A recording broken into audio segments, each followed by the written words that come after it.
souls colliding. We shared the pieces of ourselves. It's perfect timing now. We fueled the flames, but we're still alive. And of course, this is Kat. And for today's video, guys, I have my two friends with me. We're back! Yes, we're back for good. And this one is actually newly renovated na unit. Ayan. So later on, we're gonna discuss first kung ano yung mas better kung long-term or Airbnb. What do you think, guys?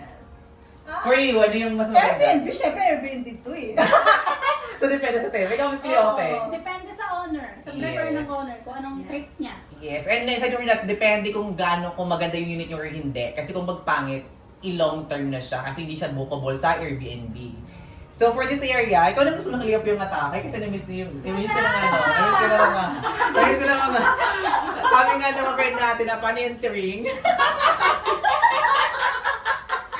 Ayan guys, so this unit pala is 24 point... Ay, No, this one is bigger than the usual because this one is in Oh yeah, kasi meron siyang bintana dito. I think this mas one is malaki. 28. Oh yeah, 28 square meters. So yan, nilagyan nila ng dalawang beds. Yes, this bed is actually 2 queen-size bed. Oh, same pa siya. Yes, kasi gusto ko mas maluwang siya, tapos malaki siya para comfortable yung mga guests. And this one is actually designed for Airbnb. Ayan. Sa Airbnb mo to, di ba? Oo. And dito muna tayo sa sa atake dito sa kitchen part. Ayan yung kitchen. Ayan. Yes, for this kitchen part guys, since hindi siya wood, mabilis siyang masira. So, we actually removed the old one and in return, we provide a new white and with gold Kembolar. Hardware. Oh, ikaw naman din yung atake. Wala kang pasabog. 3 pitik ka, tapos isang soft mo. So we replaced the kitchen cabinet with a matte finish with a gold handle. Ayan. And then we have backsplash.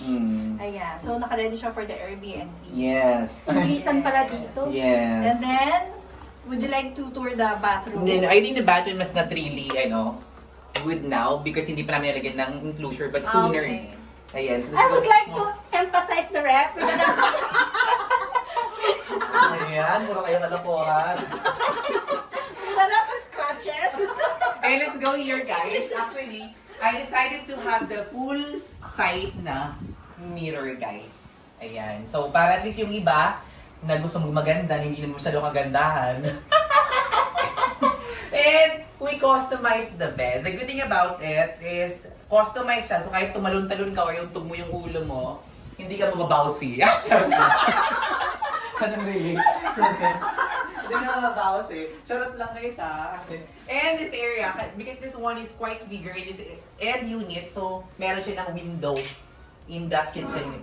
In this, Tignan natin. Ayan. Yung window. Oh, may window siya guys. And we provided her total blackout blinds.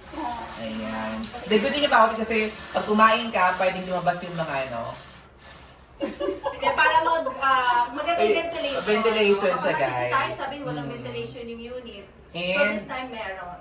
And we set up this one for Airbnb guys. So we have the plates in here and we have this touch of grass. Green grass of home. And the good thing about the chairs namin, stool lang siya guys. So you can just put it here pag hindi mo gamit. So the space still can be used. Ayan. So let's go here. Ikaw na, pili ka dito. Ikaw paliwala sa aming may wagang urn. Charing nga. Oh, diba? Hindi ko alam. I cannot We actually built in the home entertainment. Then we placed some kinds of lights. Then we, this also, the TV Smart, same as mine. Wait lang, sinong supplier mo ng Kobe? nasa Planet Nemi. Kasama sa Goku. And if you notice guys, we put a box in here and we added some style. Then that's it. We add LED lights. So the good thing about it kasi naka-built-in siya, so it will make your unit more spacious. Yes. And this one, we just bought this one sa supplier. Ang ganda. Yes. Diba? Ang ganda. For storage, additional storage. Ayan, may kami dito, may Extend. extension para sumabit. Charot lang. And this is the total blackout curtain. Curtain. And with sheer. Ayan. And we actually added here touch of gold. Pang mayaman may diamonds. Ano you put this in, Kayo naman ano, So, vlog mo yun eh.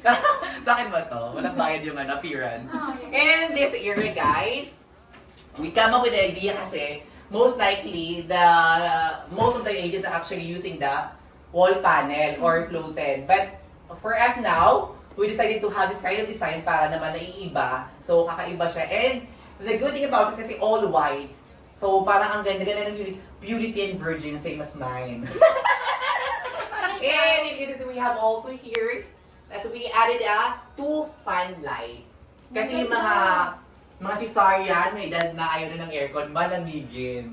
Ayan. So, in the finishing of this area, guys, we have the center table na maliit.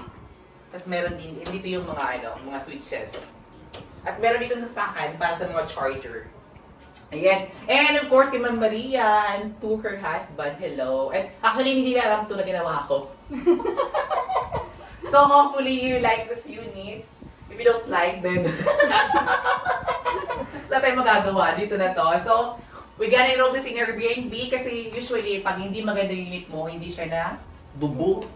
Nowadays, kasi pag ang basis lang ng mga booker is yung pictures. So pag hindi naman maganda yung pictures at hindi maganda yung unit, so much better i-long term nyo. Kasi much better pa rin yung i-long term yung unit kasi at least fixed monthly sa inyo. Pero kung maganda naman, may advice is, ipa-Airbnb nyo kasi malaki din yung kita kahit pa paano. Ayan. So ano masasabi Ms. Cleofe?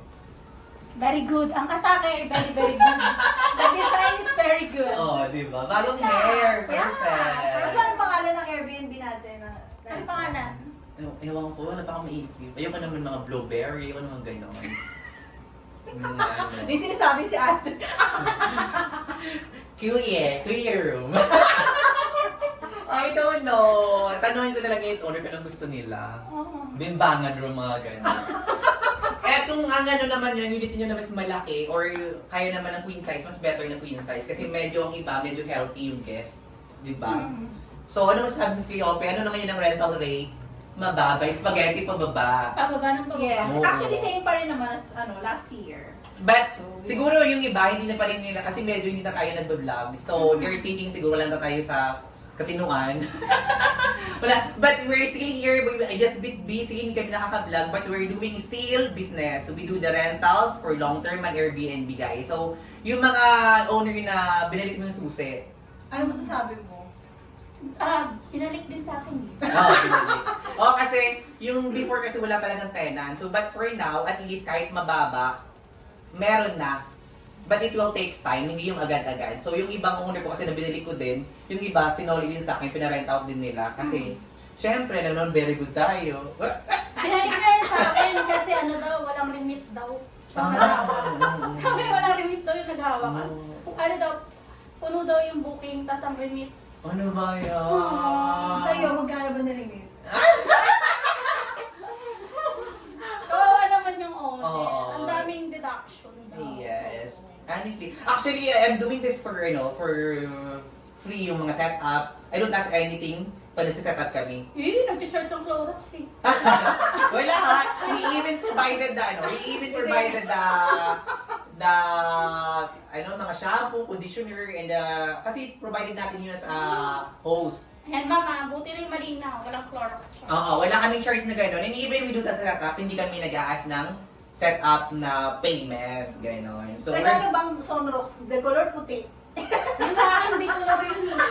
Sa akin na puti. hindi ko alam doon na kami nag-isasabihin nyo.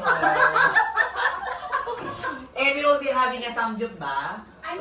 Gusto ano? Sa K-Bag daw. Ano ba gusto nyo? K-Bag or samgyup? Kebab na na. I'm Oo. craving for kebab Pumaldo tonight. to eh. So, magkikibang Oo. Kumaldo Kumaldo ako kaya for kebab kebab. tayo for tonight. Okay, so that's it for tonight, guys. And hopefully, sa unit owner, kasi isasend ko pa lang sa kanya to kasi hindi pa niya nakita Di ba? after nito. Kasi just finish this one, guys. Di ba? Ganda. O, diba? Ganda!